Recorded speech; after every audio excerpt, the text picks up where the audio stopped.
안녕하세요. 파이프트리 캠퍼스입니다. 이번 영상은 회계분석 마지막 시간 로지스틱 회계에 관해 알아보는 시간입니다. 로지스틱 회계에 대해 알아보기에 앞서 지난 시간 배운 것을 간단히 복습해보면 다음과 같습니다. 지난 시간에서 우리는 다중공선성과 변수선택법, 교재 모델에 대해 이야기했었고, 다중공선성이란 독립변수들이 서로 독립이 아닌 상호 강한 관계가 존재하는 경우를 의미하며 중요한 변수를 놓치게 되거나 신뢰할 수 없는 회귀계수가 되거나 과대적합 등의 문제가 발생한다고 했습니다. 그래서 우리는 변수 선택법과 교재 모델로 이러한 문제점을 보완하는데 변수 선택법에서는 모델에서 의미 있는 변수를 선택하거나 불필요한 변수를 제거하여 모델을 최적화하는 방법이고 교재 모델은 축소 추정 기법으로 회귀계수에 대한 제약을 추가하여 회귀계수의 크기를 감소시키는 방식이라고 이야기했었고 그 종류에 대해 각각 알아보았습니다. 오늘은 로지스틱 회계에 대해 알아볼 것인데요. 로지스틱 회계는 영국의 통계학자인 콕스가 1958년에 제안한 것으로 종속 변수가 2개 이상의 범주형일 때 사용됩니다. 선형 회계에서는 종속 변수, 즉 y가 연속값이었는데요. 로지스틱 회계의 가장 큰 특징은 종속 변수가 범주형이라는 것입니다. 로지스틱 회계는 종속 변수의 자료의 형태에 따라 다음 세 가지로 나뉘는데요. 이항 로지스틱 회계, 다항 로지스틱 회계, 순서 로지스틱 회계가 있습니다. 이항 로지스틱 회계는 종속 변수가 범주형으로 2개일 때, 다항 로지스틱은 3개 이상일 때 사용하고, 순서 로지스틱 회계는 3개 이상이면서 순서가 존재할 때 사용합니다.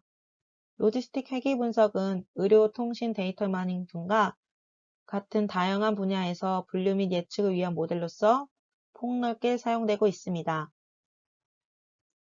아래 간단한 예를 보시면 금방 구분하실 수 있을 텐데요. 첫 번째는 이항 로지스틱의 예입니다. 결과값이 종속 변수인 y에 해당하는데 유급과 진학 2개의 범주로 나누어져 있는 것을 보실 수 있습니다. 다항 로지스틱은 다음과 같이 유급, 재시험, 진학 3개 이상의 카테고리로 나뉘고 순서 로지스틱은 A, B, C로 되어 있는 성적 등을 보실 수 있습니다. 간단한 예를 살펴보았는데요. 그렇다면 왜 종속 변수가 범주형일 때 선형 회계를 사용하지 않는 것일까요? 예제를 준비했습니다. 점수에 따른 이항 결과, 즉 2개의 결과, 진학과 유급이 있습니다. 그 값을 유급일 때는 0, 진학일 때는 1로 변환해 놓았는데요. 그래프를 그리기 위해 변환한 것이고 가장 기본적인 예이니 주의 깊게 보시기 바랍니다. 데이터를 여기 보면 그래프로 표현했습니다. 여기에 저는 선형식을 적합해 보았는데요. 이 선형식으로는 한눈에 보아도 데이터를 잘 반영하지 못하고 있는 것 같습니다. 데이터를 잘 반영하지 못할 뿐 아니라 예측에도 문제가 생길 것으로 사료되는데 보시면 여기에 이 직선이 1을 초과하면 자 여기 1쯤을 초과하면 성적이 매우 좋음에도 불구하고 유급으로 분리되는 것을 볼 수 있습니다. 만약 직선 회기를 여기에 적용하게 되면 이 아래가 유급이 되고 이쪽이 진학이 되는 것입니다. 선형 회기로 분류를 한다면 말이지요. 반대로 0보다 작으면 50점 미만인데도 불구하고 여기에 보시면 진학으로 분류되는 것을 볼 수 있습니다. 대상이 되는 데이터의 종속 변수 y의 결과는 0과 1, 여기서는 진학과 유급 2개의 경우만 존재하는 데 반해 단순 선형 회기를 적용하면 범위를 벗어나는 결과가 나오기 때문에 오히려 예측의 정확도만 떨어뜨리게 되는 것입니다. 이러한 문제를 해결하기 위해 로지스틱 회기를 사용하는데요. 사실 이 그래프를 잘 적합하려면 다음과 같은 모양이 되어야 할 것 같네요. S자 모양으로 0에서 1까지 곡선 형태를 띠고 있습니다. 시그모이드 함수라고도 합니다. 시그모이드 함수란 S자형 곡선 또는 시그모이드 곡선을 갖는 수학 함수로 로지스틱 함수도 이에 해당됩니다.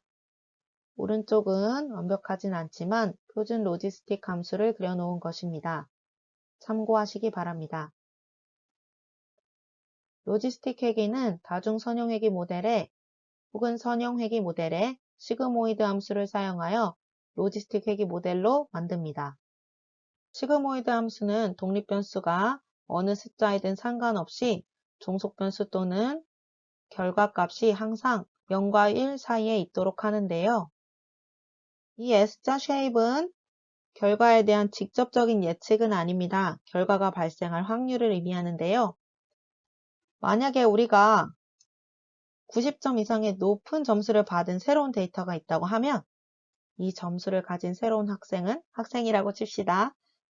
진학할 높은 확률을 가지게 된다는 의미입니다. 만약 우리가 이 지점에서 또 새로운 데이터가 있다고 한다면 그때 진학할 확률은 50% 정도가 되는 것을 볼 수 있겠네요. 마지막으로 점수가 낮은 학생은 진학할 확률이 아주 작게 됩니다. 비록 로지스틱 회귀가 확률적으로 진학할지 아닐지에 대해 이야기를 하지만 분류 모델로도 사용이 되는데요. 예를 들어 이런 식입니다. 50%라고 가정하고 진학할 확률이 50%보다 크면 이쪽이죠. 50%보다 크면 진학할 것이다. 그리고 그렇지 않은 때에는 유급할 것이다 라고 분류하는 것이지요. 로지스틱 회귀 모델은 선형 회귀 모델과 같이 독립변수의 연속형, 키나 학습 시간 등 그리고 이산형 데이터, 성별 등을 함께 쓸 수 있습니다. 그러나 선형 회귀와는 달리 복잡한 모델과 단순 모델을 비교하는 것은 쉽지 않고요. 대신에 독립변수의 예측 효과가 0인지 아닌지에 대해 테스트합니다. 만약 독립변수의 효과가 0이 아니라면 예측에 도움을 줄 수 있는 변수라는 의미가 되겠습니다. 또 다른 큰 차이점은 라인을 적합하는 방법입니다.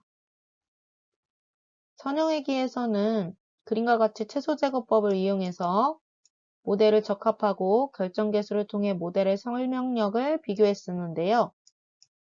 로지스틱 회귀에서는 잔차의 컨셉을 갖지 않으므로 최소제곱을 사용할 수 없고 결정계수도 설명할 수 없습니다. 그러면 무엇을 사용해야 할까요? 선형회귀의 코스트 펑션은 최소제곱법을 이용하는 것이었는데요.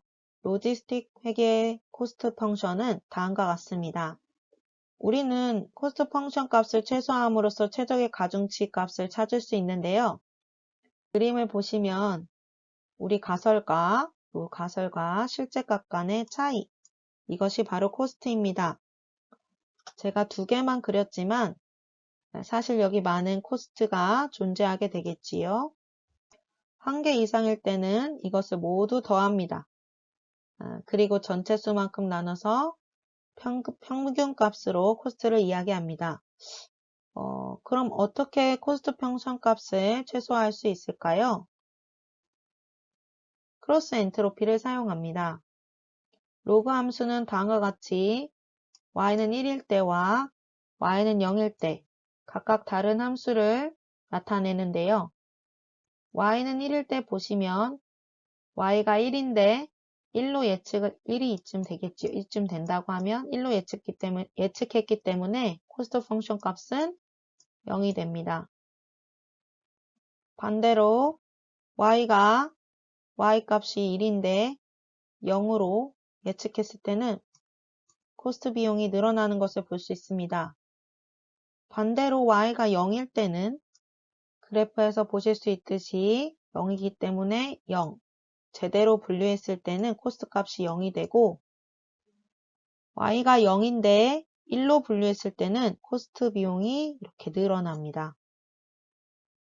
사실 이 함수를 살펴보시면 둘 중에 하나가 남게 되는데 y가 1일 때는 오른쪽 함수가 0이 되므로 1 빼기 1은 0이니까 0 곱하기 얼마라 해도 0이 되겠죠? 0이 되므로 왼쪽 함수만 남게 되고 그 식은 그래프의 식과 동일합니다.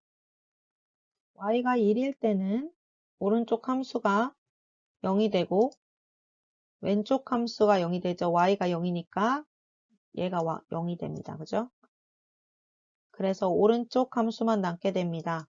만약 데이터가 여러 개라면 코스트 펑션은 아래와 같습니다. 모두 더해서 전체 수로 나눈 것입니다. 지금까지 설명드린 비용 함수인 크로스 엔트로피는 선용회계에서 사용한 최소 제곱법으로는 학습시킬 수 없고 다른 방법으로 학습을 해야 합니다. 그 방법을 경사하건법이라고 하고 다음 시간에 경사하건법에 대해 간단하게 이야기하겠습니다. 감사합니다.